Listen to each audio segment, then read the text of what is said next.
Avoiding the sun carries a massive mortality risk. Long-term observational data shows it's actually comparable to smoking. That's what the Swedish MIS cohort found after tracking people for 20 years. Look at the official 600 IU recommendation on every supplement bottle. Researchers now call it a mathematical error baked into the 2010 IOM review. I'm Arthur, and today I'll show you why your blood test lies while your cells starve. We'll cover the weird symptoms of low D and build a protocol that actually works. Quick context before we go further. I'm not a doctor, I'm just a guy who spent months testing this on himself after getting back consistently confusing blood results. Everything I'm about to share is what I found credible in the research and what I actually changed in my own life. Your doctor and your blood work beat my protocol every single time. That's especially true for vitamin D because it's fat-soluble. Unlike something like vitamin C that you just pee out, this stuff actually builds up in your tissue over time. For most of human history, our ancestors lived outdoors near the equator. Modern labs would flag their blood D levels as unusually high. Then we moved indoors and put on suits. We slathered on SPF 50 and engineered a deficiency at the species level. Experts wrote the official guidelines for a population that no longer exists. That framing helped me stop arguing with the number and start asking better questions. In 2010, the Institute of Medicine set the daily vitamin D allowance at 600 IU. That number quickly ended up on every supplement bottle and government health page. Later, two researchers checked how the official board calculated that baseline. In 2014, they found a massive statistical error in the data. The guideline should cover nearly 97% of the population. Instead, the calculations only hit the average human response. The new math showed we actually need a much higher dose. The researchers calculated a range between 8,000 and 9,000 IU. Naturally, the original board pushed back, and medical journals are still debating the topic. Still, conservative doctors now treat 600 IU as a bare floor to prevent rickets. This crucial distinction changed how I look at my own supplement drawer. Let me explain the debate a bit more, because it matters. The IOM said 600 IU prevents deficiency diseases like rickets. The Endocrine Society went significantly higher for at-risk individuals in their 2011 guidelines. Prominent researchers argue that real biological benefits require much more than this basic floor. The gap between those two camps is not a fringe controversy. It shows up in peer-reviewed meta-analyses, and it has not been resolved. If your only source of information is a government health page, you face a major problem. You are working exclusively with the conservative end of a genuinely unsettled debate. I want to flag one honest caveat on that telomere number. That association is correlational and not causal. But the size of the effect surprised me enough that I wanted to include it in this conversation. There's also a longevity angle here that I found genuinely surprising when I first ran across it. Observational data from the Twins UK cohort, published by Richards and colleagues in 2007, showed an association between higher vitamin D levels and longer telomeres. People with the highest vitamin D status had significantly longer telomeres. Their DNA corresponded to roughly 5 years younger biologically than those with the lowest status. Now let's get personal, because this next part completely messed with me. There are 5 massive blind spots engineered into our modern lives. First blind spot is your genetics. You have a gene called VDR that builds your vitamin D receptors. Researchers have cataloged several common variants in this gene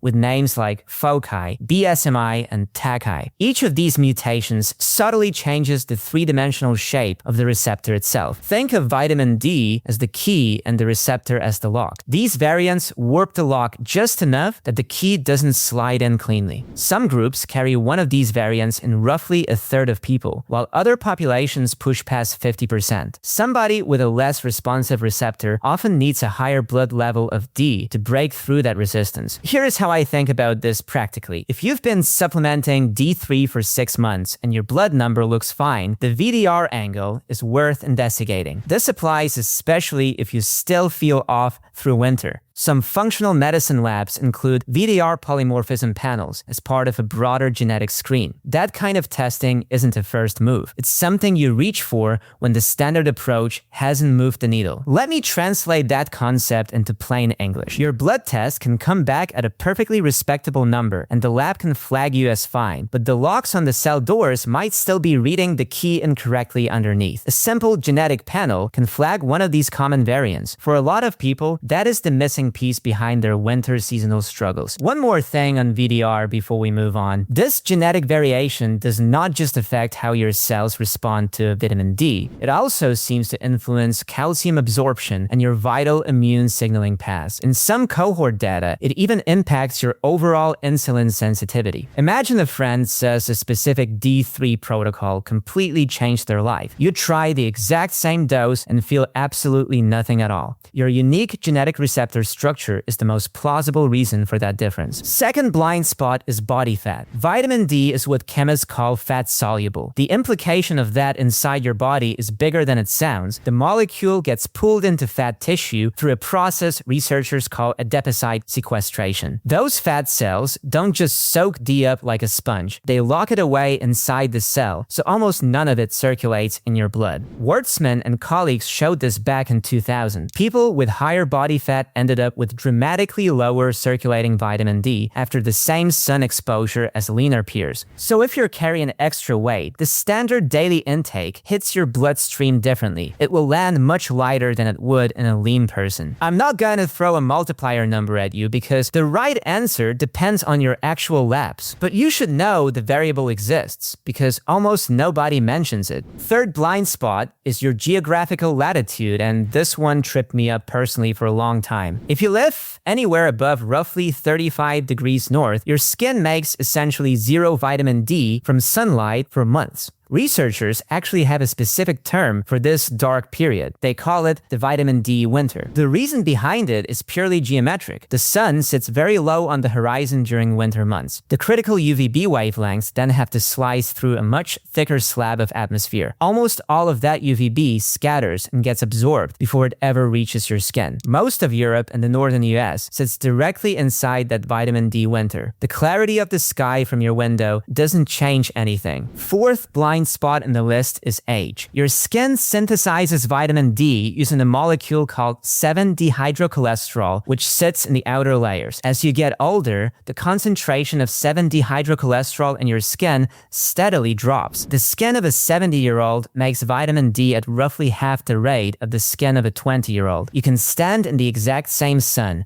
but your aging body pulls less value out of it. The supplemental side becomes more important for older adults, not less.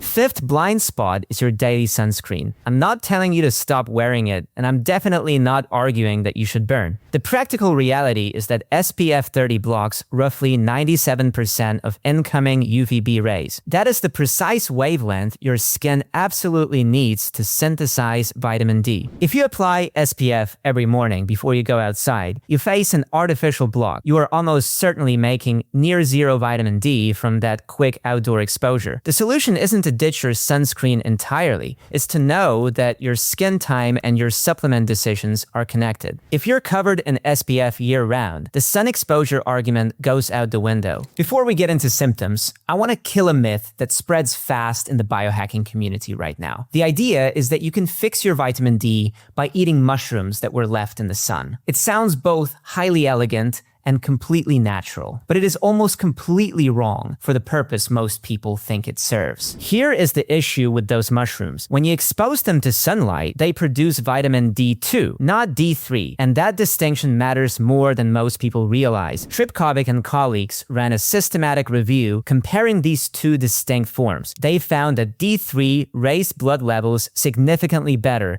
across the entire board. A follow-up 2017 RCT confirmed D3 D was roughly twice as effective at raising 25-OH levels over 12 weeks. Let's talk about how this actually shows up in real life. The textbook symptoms of bone pain and rickets are rare. What we experience is weirder and more boring. Let me give you one honest caveat before I list them. Most of these symptoms show up much more strongly in people who are actually deficient. If your levels are already in a healthy range, pushing them higher usually does much less. Sometimes the effect is basically nothing. The first one is chronic fatigue that doesn't match your sleep quality. You sleep 8 hours and you wake up feeling like you got mugged. Vitamin D plays a critical role in your baseline mitochondrial function. When your cellular power plants do not get the proper signal, you feel a deep exhaustion. Most people mistakenly blame this specific tiredness on daily stress or normal aging. The second symptom is catching every bug that circulates through your social circle. If you're getting more than 2 or 3 respiratory infections a year, low vitamin D is worth investigating. The immune connection is not speculative. Vitamin D directly upregulates antimicrobial peptides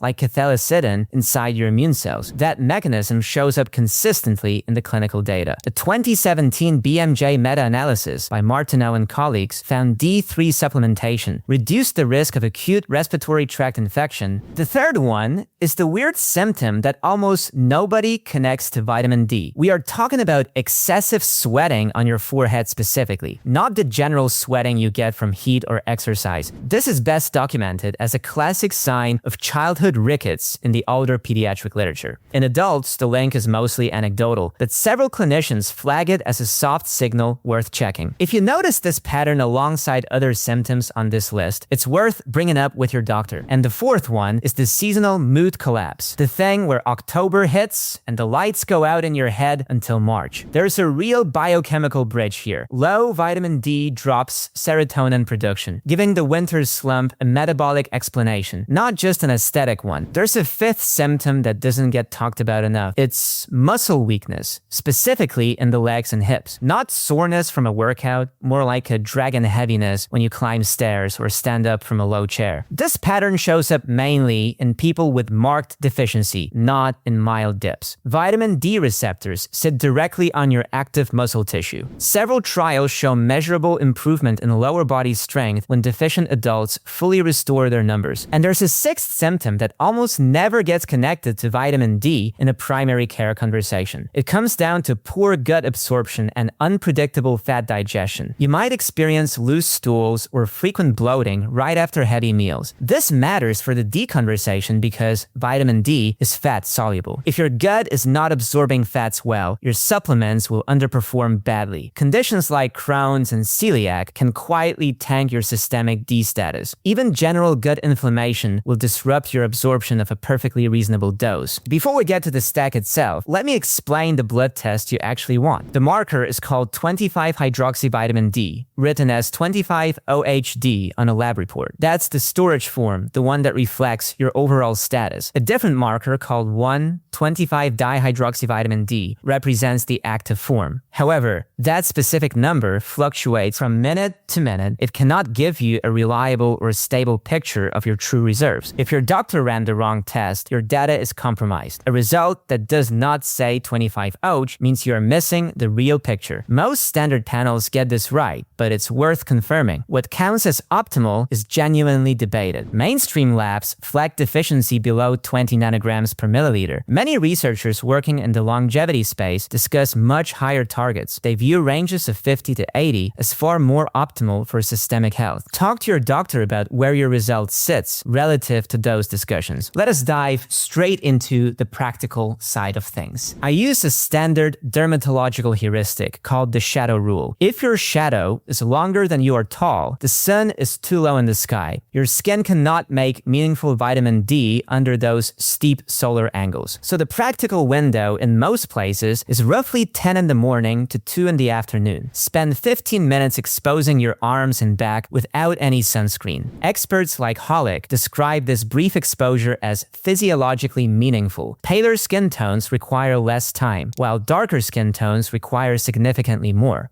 If you live north of 40 degrees latitude in winter, outdoor time cannot help. The sky just doesn't carry the right wavelength. One thing I want to name explicitly before you run out and order a bottle, because D is fat-soluble. It accumulates in your body over time. This isn't vitamin C where the excess just leaves through your urine. There are specific conditions where the conversation with your doctor really isn't optional here. That list includes kidney disease, a history of kidney stones, and a condition called sarcoidosis.